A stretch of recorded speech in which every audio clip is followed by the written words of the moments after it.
Tu sais, parfois, les plus grands miracles commencent par les plus petites voix. Des gens qu'on ne remarque pas, qu'on n'écoute pas toujours. Et pourtant, c'est souvent à travers eux que des vies sont complètement bouleversées. L'histoire que je vais te raconter aujourd'hui est l'une des plus belles preuves de cela. C'est l'histoire d'une jeune servante dont on ne connaît même pas le nom, capturée loin de chez elle, mais dont la foi a changé le destin d'un des hommes les plus puissants de son temps. Imaginez la scène. Nous sommes au cœur du royaume de Syrie. Un homme se distingue parmi tous les autres, Naaman. C'est le chef de l'armée, un héros national, admiré et respecté par le roi et par tout son peuple. Chaque bataille qu'il mène est une victoire. Il est riche, puissant, charismatique. Mais derrière cette armure étincelante et cette réputation sans faille, Naaman cache une terrible souffrance. Un secret qui le ronge de l'intérieur et de l'extérieur.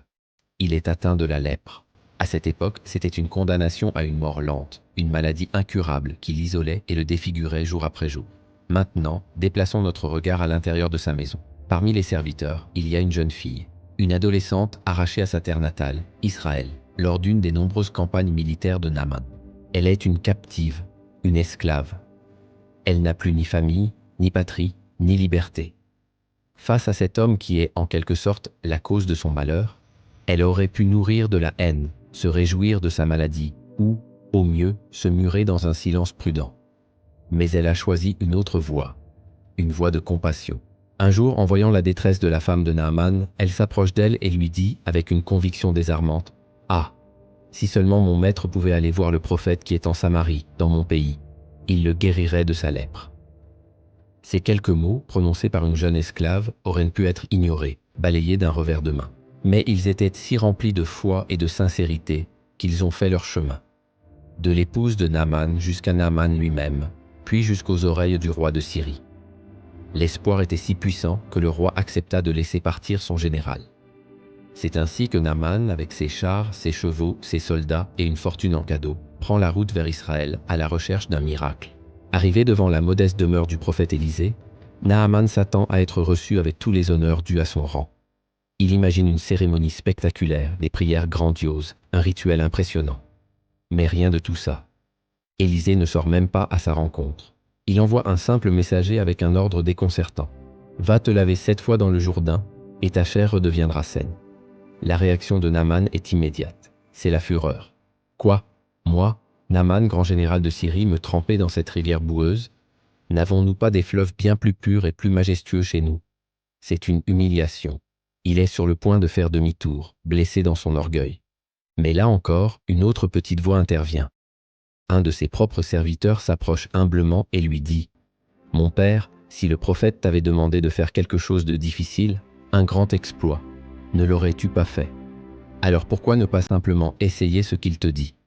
Ça ne coûte rien. » Ces paroles pleines de sagesse calment la colère de Naaman. Il réfléchit et décide d'obéir. Il descend alors vers le Jourdain. Il se plonge une première fois. Rien. Une deuxième, une troisième. Toujours rien.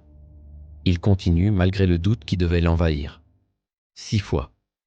Et enfin, la 7e fois, alors qu'il remonte à la surface, le miracle se produit. Sous les yeux ébahis de ses serviteurs, sa peau est complètement restaurée, redevenue lisse et saine comme celle d'un jeune enfant. Ce miracle spectaculaire n'a pas vraiment commencé dans les eaux du Jourdain. Il a commencé bien avant, dans la maison de Naaman, avec les mots simples et pleins d'assurance d'une jeune captive. Cette servante n'avait ni pouvoir, ni richesse, ni statut. Mais elle possédait 2 choses infiniment plus précieuses. Une foi inébranlable en son Dieu et un cœur capable de compassion pour son ennemi. Elle a vu un homme qui souffrait, et non un général qui l'avait asservi. Cette histoire nous enseigne une leçon incroyable. Ta valeur et l'impact que tu peux avoir ne dépendent pas de ta position sociale, de ta richesse ou de ta popularité. Tu peux te sentir petit, invisible, oublié dans la situation où tu te trouves. Mais ne sous-estime jamais la puissance de ta voix quand elle est portée par la foi et la bienveillance. Cette jeune fille n'a pas cherché à briller ou à être reconnue. Elle a simplement osé croire et osé parler. Et à travers ce simple acte de foi, elle n'a pas seulement guéri un homme. Elle a permis à un général étranger et à toute sa suite de découvrir la puissance et la bonté du Dieu d'Israël. Si cette histoire t'a touché, n'hésite pas à t'abonner pour découvrir d'autres récits puissants de la Bible. Laisse un commentaire pour me dire ce que tu en as pensé et si tu veux que je te montre le passage dans la Bible. Et souviens-toi toujours, peu importe où tu es ou qui tu es, ta foi peut déplacer des montagnes. Merci de m'avoir écouté et à très bientôt.